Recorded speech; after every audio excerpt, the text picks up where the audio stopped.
வேகமாக கோச்சிட்டு போகிறாங்கல்ல, இவங்க தான் நம்ம படத்தோட ஹீரோயின் ஹாலி. அண்ட் பின்னாடியே வரதான் நம்ம படத்தோட ஹீரோ ஜெரி. நம்ம ஹீரோ எப்படின்னா மனசில் தோன்றதை யதார்த்தமாக பேசுகிற ஆள். அந்த மாதிரி அவர் ஜாலியாக பேசும்போது நிறைய உளறிடுவார். அப்படியே ஒரு டைம் பேசும்போது தான் இந்த சண்டை வந்திருக்கு. ரெண்டு பேரும் நீ எனக்கு வேணாம் நான் உனக்கு வேணாங்கிற அளவுக்கு சண்டை போடுறாங்க. ஆனால் இவங்க சண்டை கொஞ்சம் நேரம் தான்.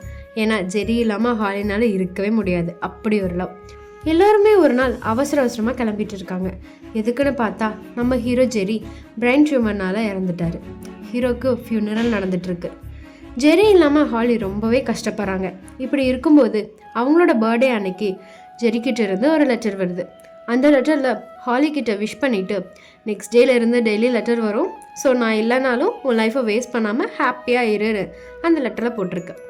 இந்த மாதிரி டெய்லி லெட்டர் வருது. அந்த லெட்டரில் போட்டிருக்கிறதெல்லாம் ஹாலி பண்ண ஆரம்பிக்கிறாங்க. அது எல்லாமே இவங்க லவ் பண்ண டைம் என்ஜாய் பண்ண மூமெண்ட்ஸை ரீக்ரியேட் பண்ணுற மாதிரி இருக்குது. அப்போ தான் ஃபைனல் லெட்டரை ஹாலியோட அம்மா கொடுக்குறாங்க. ஜெரி உன்னை எவ்வளோ லவ் பண்ணான்னு எனக்கு தெரியும். அண்ட் அவன் இல்லாமல் நீ எவ்வளோ உடஞ்சிருவேன்னு அவனுக்கும் தெரியும். அதனால தான் அவன் சாகருக்கு முன்னாடி இந்த லெட்டரை உனக்கு ஒவ்வொரு நாளும் வர மாதிரி பண்ணான். அந்த ஃபைனல் லெட்டரை படிக்கிறாங்க. அந்த லெட்டரை படிச்சுட்டு ஹாலி அவளோட அம்மா கூட லைஃப்பை ஹாப்பியாக வாழ ஆரம்பிக்கிறாங்க.